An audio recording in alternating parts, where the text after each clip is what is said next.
Welcome to Native Bidaské, Native News Online's weekly spotlight on the people making news and leading change in Indian country. I humbly ask permission to come onto your lands. Everybody thinks that when people moved into America, it was empty. Native people were here. We fed you.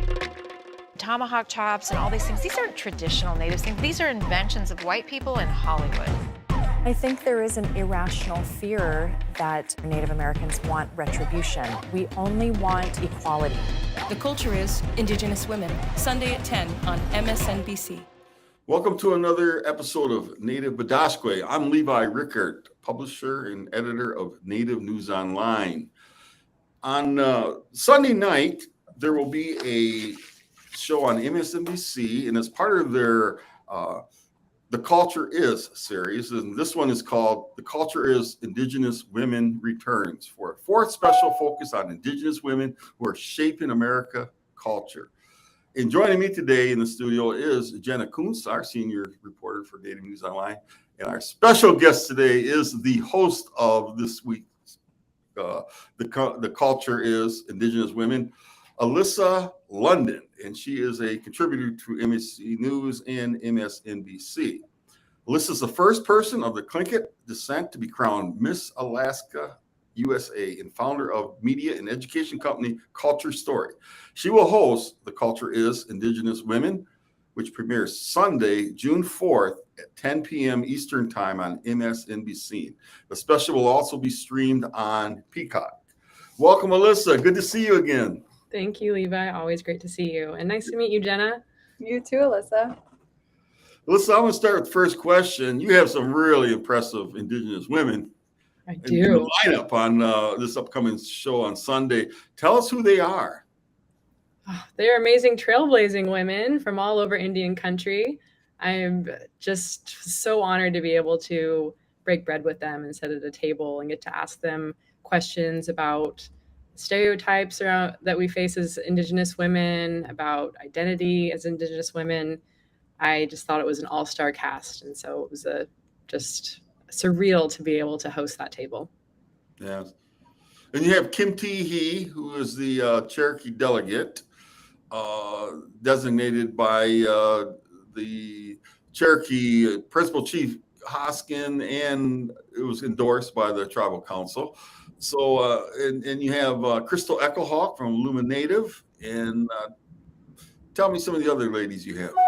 Ooh, we got Amber Midthunder, an amazing actress. We have Jane Myers, who was her producer on Prey, and so they had worked together before. We have Janae Casanavoid, who is an Olympic hopeful and just incredibly inspiring in terms of her commitment to her strength training and being the physical embodiment of a strong Indigenous woman pursuing her dreams.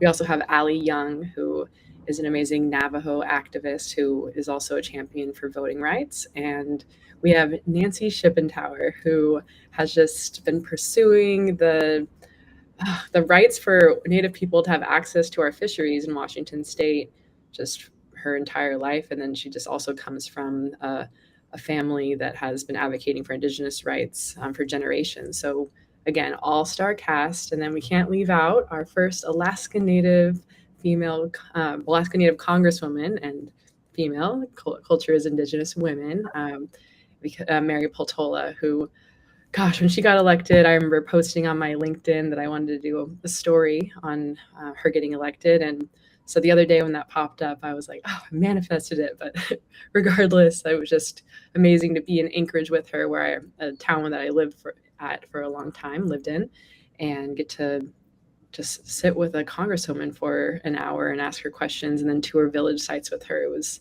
very meaningful.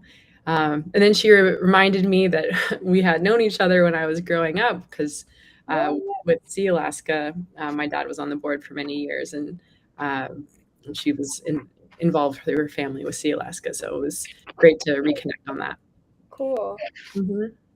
Alyssa, can you talk a little bit about locations where this was filmed, particularly because we're talking about, it sounds like a lot of it was grouped in Washington State and Alaska, but then we have Ali Young from Arizona. Like, did she come up, or where was all of this filmed? Yeah, great question. All of the women flew in from different locations, and Alaska Airlines helped facilitate that. Nice. We flew into Seattle because that is where I grew up. And my father is a tribal liaison for Washington State. He is a federal prosecutor for the Western District of Washington and has worked with tribal councils, tribal leadership in Washington State for the last 20 some years. And when I asked him, just based on our production team's specifications of what we would need in a host tribe, he suggested the Suquamish tribe, and we reached out to them, and they were just incredible hosts. And then to your point, I got to fly up with some of our production team to Anchorage, where Congresswoman Peltola was located at the time. So we wanted to make it work for her schedule too. Cool. You know, I was there for the late April, the Road to Healing tour. We went to Tlingit tribe, and I spent some time in Seattle. And Jenna happened to be there because her brother lives out there, and we visited a couple tribes, so it was fun. I had never been to Seattle. I had farthest west in Washington State. I had been to Spokane, and so I'd gone to an NCAI conference a few years ago. But what a beautiful city! So you were up there. I didn't know that. I did. My dad grew up in Ketchikan, but when his parents separated, his mom and stepdad raised him and his brother in Salem, Oregon, and that happened to be where my mom's parents brought them over from Minnesota, and my parents met in high school as high school sweethearts on the track and cross country teams. And when my dad became an attorney, then he passed the bar in Washington State and then raised me and my three siblings in the Seattle area. But there's a lot of Tlingits that live in Seattle, a lot of Alaska Natives that live in Seattle. So I am grateful that I was still able to be a part of my culture, even though I did not grow up in Alaska. And that is why it felt very natural to go and live in Anchorage for a time, because I had grown up connected to my Alaska Native community through even events like the Alaska Federation of Natives Conference. And so I already had a community when I moved up there. So the show really feels like a homecoming to an extent, because it's based in the two locations that I've lived the longest in my life. And so it's very special to me. That's very nice. I'm excited to watch it. I have not seen it yet. I've seen clips, on promotions, but I am really looking forward to seeing it this Sunday. There's also a part in the show that shows my journey up to Anchorage from being in DC for some of the White House Correspondents' Dinner events, and I got to film that on my iPhone in 4K. Cool. I just think that's a really fun part. But we did that to show the journey on Alaska Airlines. Hey, now, collectively, getting together all these Indigenous women, which, and actually I heard from Kim T. After it had just was taped. She was just so excited. She was still on this high from being part of this whole team. What common theme would you say among the women really emerged from these incredible Indigenous women? And I guess as a journalist, I know that themes emerge when something like that happens. Is there one that comes to your mind right away? A theme that comes to my mind right away is the shared mission to increase representation of Indigenous women in all of the fields that each of those women represent. We are not all working in the same field in our professional careers, but we are all working with the same mission, which is that there needs to be more Native voices in positions of leadership and media and in all areas of our country. Yeah, and I think you and I may have discussed this before, but there seems to be, I call it the moment, right? I mean, the Res Dogs, it just seems to be, with Deb Haaland being the Interior Secretary, seems to be a moment, and really among Native women, and I understand Secretary Holland will make a special appearance on this program. But, the incredible work she's doing, I'm plugging her because I'm one of her biggest fans, I guess. But the idea that you guys are living in the moment, do you feel that moment happening for Native women in particular? I feel that there is an increase of opportunities for us as Native women to have our voices heard, and you're providing some prime examples of that. The reason I don't want to classify it as a moment is I like to think that it's just the beginning and that we're going to have many more moments. I like that. That's very positive. Back to you, Jenna. Can you talk, Alyssa, a little bit about, I love the idea that of what you're describing. Sorry, the train's going by in New York right now.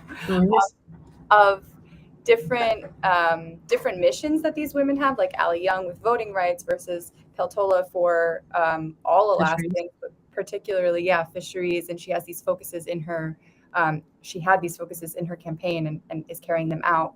Can you talk a little bit about specific, so I just picked out two specifics, but of these women and how they're doing completely different things, but they're collecting under the same movement of representation? Sure. I think we can think about Crystal Echohawk and Illuminative, and their whole mission as an organization is to increase the representation of Native voices and people in media and television. And they've created incredible research that has been published about why it is damaging to our community to not have representation in media. So I just want to applaud the trailblazing efforts of Crystal Echohawk and Illuminative. And then Levi has mentioned Kimberly Teehee, and I think that it's incredible that she is the Cherokee Congresswoman-elect to be the individual that represents the Cherokee Nation for their still unrecognized seat through their treaty with Congress, so that they actually have a voice, a non-voting voice, but still a voice at the table. And I look forward to the day where we all get to celebrate her assuming that role and having Congress make some strides in honoring the treaties with Native American nations. Yeah, and I think that, I like that word representation, and that when Mary Patello was elected representative last year, and for me it was really nice because she beat Sarah Palin. So the vice presidential nominee back in 2008 under John McCain, and the idea that a Native woman beat her was just incredible.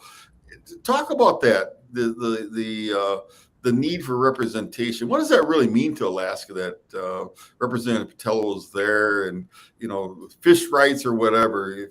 Please elaborate. Well, to me, as an Alaskan, even though I now live in Los Angeles, I still consider myself to be an Alaskan. What it means is that Alaska is a Native place. Even the culture of being an Alaskan is largely based off of Alaska Native values. Fishing is an Alaskan way of life, whether you are Alaska Native or non-Native. I think that it makes sense for our people in Alaskans. It makes sense for Alaskans to have an Alaska Native person representing us.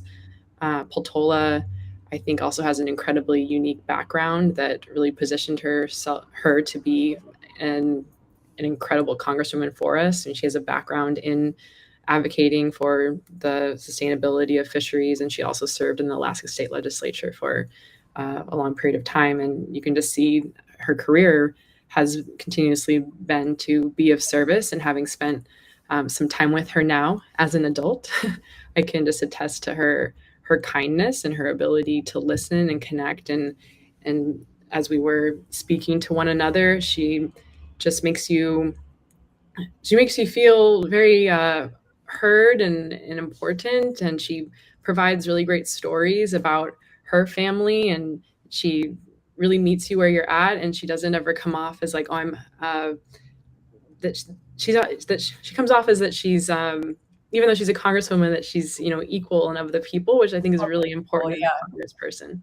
Yeah, that comes across in just reading about her and following her on Twitter and never having met her, that very much comes across that she's humble and has a service-minded way of leading, and it comes from the heart. And even when I asked her about Sarah Palin, and she just said the kindest things to say, and that would be my assessment of Peltola, is that you're not going to catch her saying something negative about anyone, and that is something that I respect about her, and also about Alaskan politics, is that and I think the rest of the country could learn from us, is it is not so divided.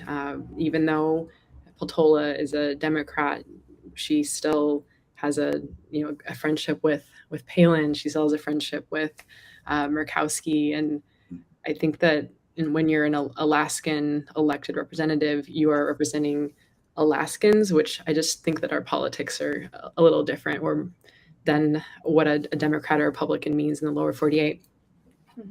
I think you're right, and the civility there.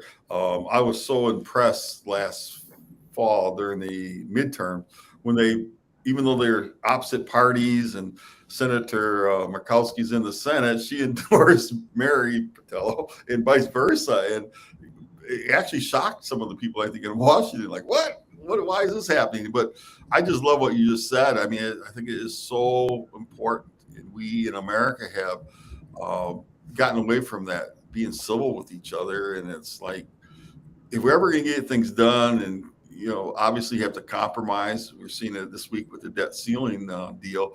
You have to be able to compromise, and it's give and take in politics. But you bring up a really good point. And I actually, when I was able to interview Representative Peltola after she was elected, she had won that special election. I said, well, are you going to stay in office as long as Don Young? And he had been there, 49 years?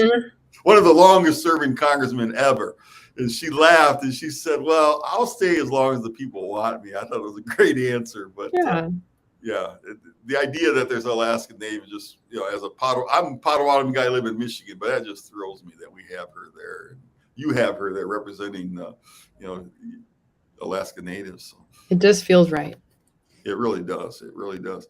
So you talked about Kim T, and I've known Kim for a long time. She is a very powerful woman, in my estimation, every time I'm in her presence. And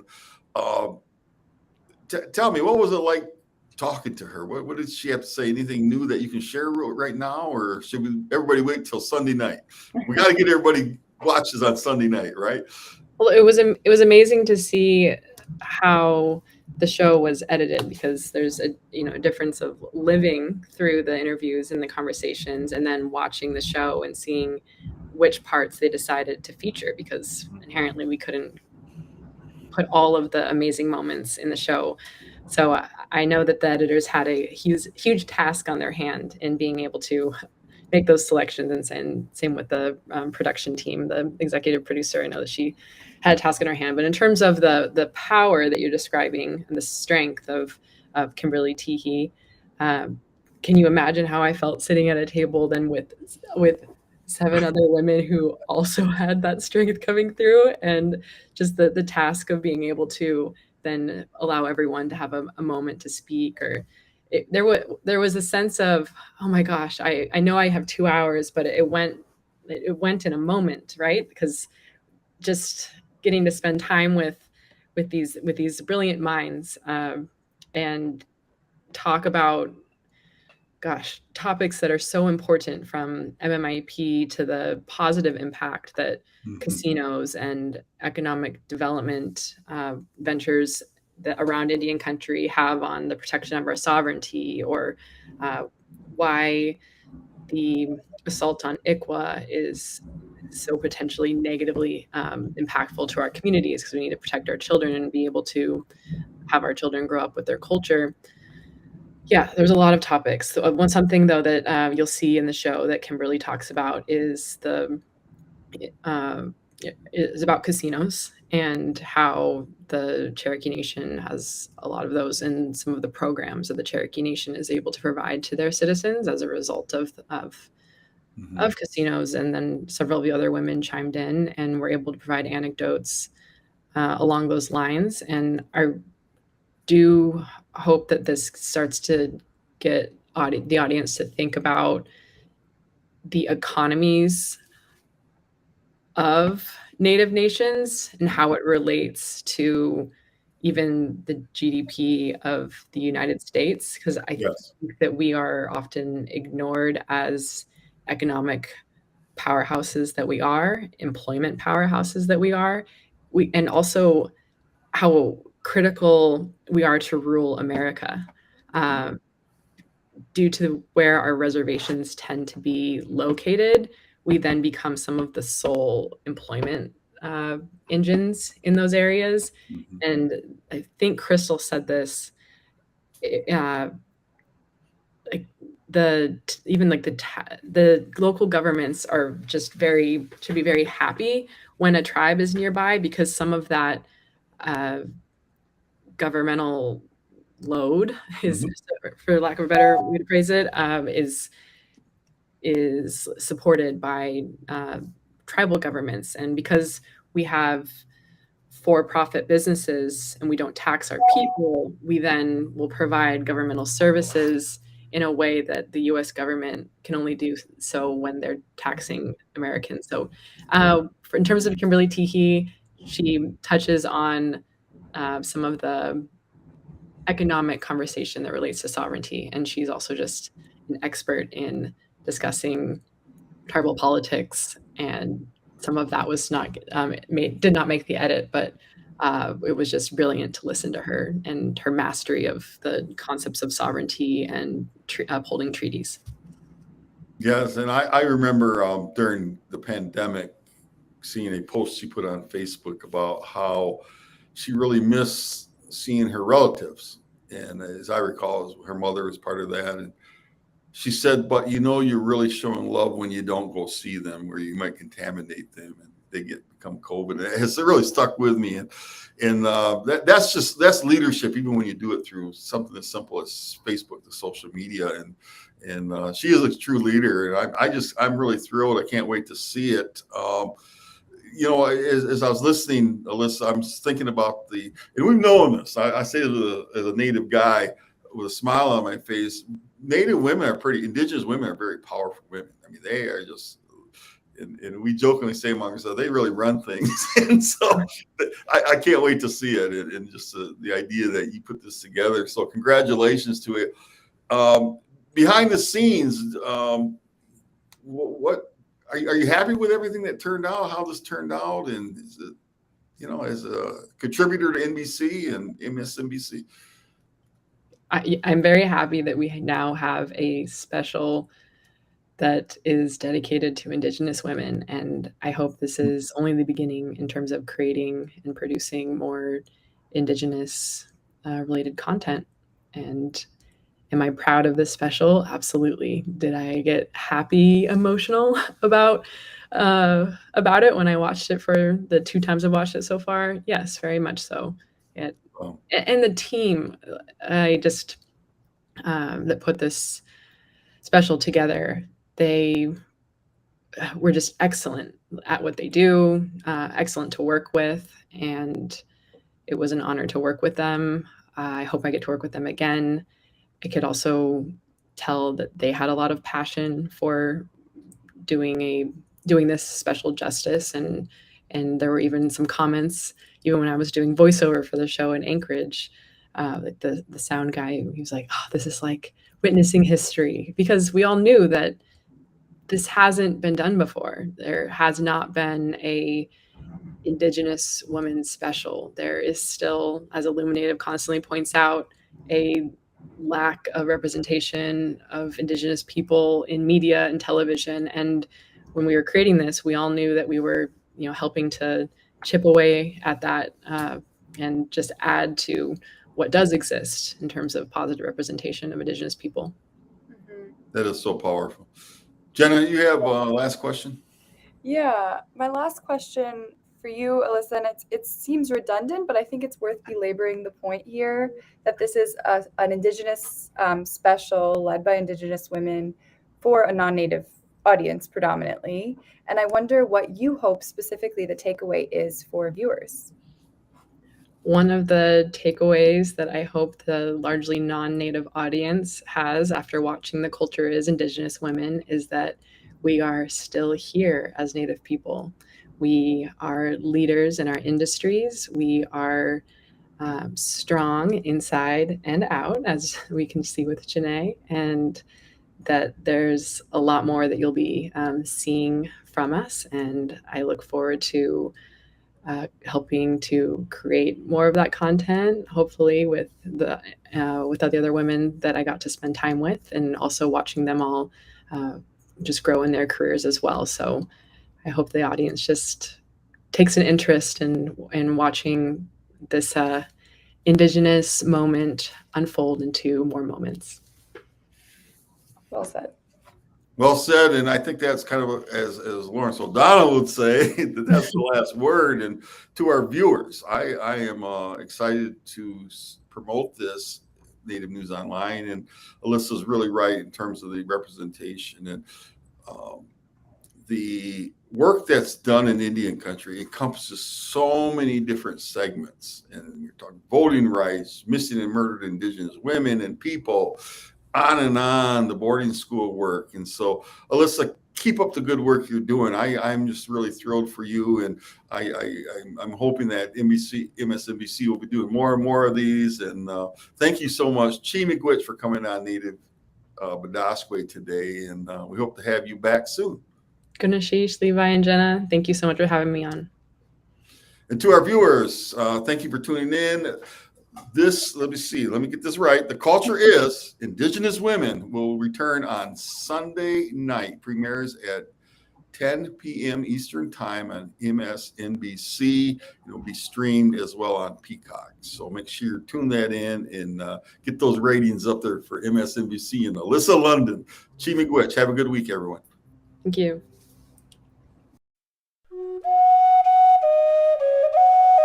If you appreciate what we do here at Native News Online, we invite you to donate to support our continued work covering Indian country. You can scan this code with your smartphone or go to the link located below this video to donate today. We greatly appreciate your support. Please be sure to subscribe to our YouTube channel and follow us on Twitter, Facebook, and Instagram. And be sure to scan this code or go to the link below to subscribe to our newsletter. Thank you for joining us today, and please be sure to join us again next week for another episode of Native Bidaské. Chi Miigwech.